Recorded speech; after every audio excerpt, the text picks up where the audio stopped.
Justice. We want justice. We want justice. GO number 115 సాధించాలి. GO number 115 సాధించాలి. స్పందించాలి. స్పందించాలి. రద్దు చేయాలి. రద్దు చేయాలి. రద్దు చేయాలి. నారా చంద్రబాబు నాయుడు గారికి నమస్కారాలు తెలియజేసుకుంటున్నాను. అలాగే డిప్యూటీ సీఎం గారికి నమస్కారాలు తెలియజేసుకుంటున్నాను. అలాగే సత్యకుమార్ యాదవ్ గారికి కూడా నమస్కారాలు తెలియజేసుకుంటున్నాను.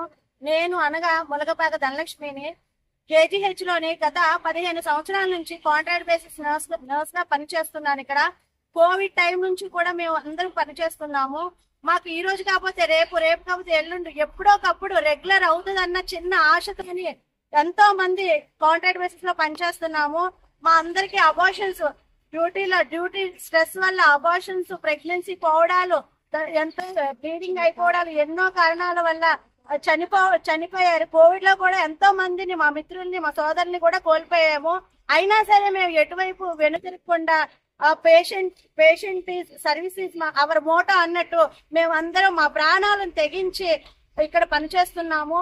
మా అందరికి రెగ్యులర్ అవుతుంది అనే నమ్మకంతో ఉన్నాను.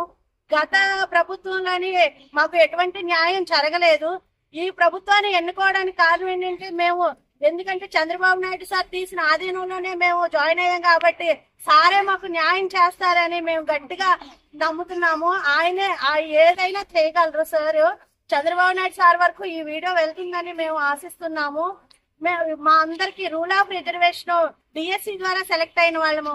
Rule of reservation, caste, merit అన్ని బేస్ చేసుకునే ఉద్యోగం అంటూ మాకు వచ్చింది. మేము ఎన్నో కష్టాలు పడుతున్నాం. ఇప్పటికి కూడా పేషెంట్ ఎవరికి ఇబ్బంది కలగకుండా 1 గంట మాత్రమే నిరసన తెలియజేస్తున్నాము. ఇప్పుడు ఎప్పటికైనా మాకు రెగ్యులర్ చేస్తారని నమ్మకంగా ఉన్నాము. ఈ రోజుకి 14 రోజులు నిరసన తెలియజేస్తున్నాము. దయచేసి మా అందరి యందు మీరు దయ ఉంచి మమ్మల్ని రెగ్యులర్ చేయాల్సిందిగా కోరుతున్నాము.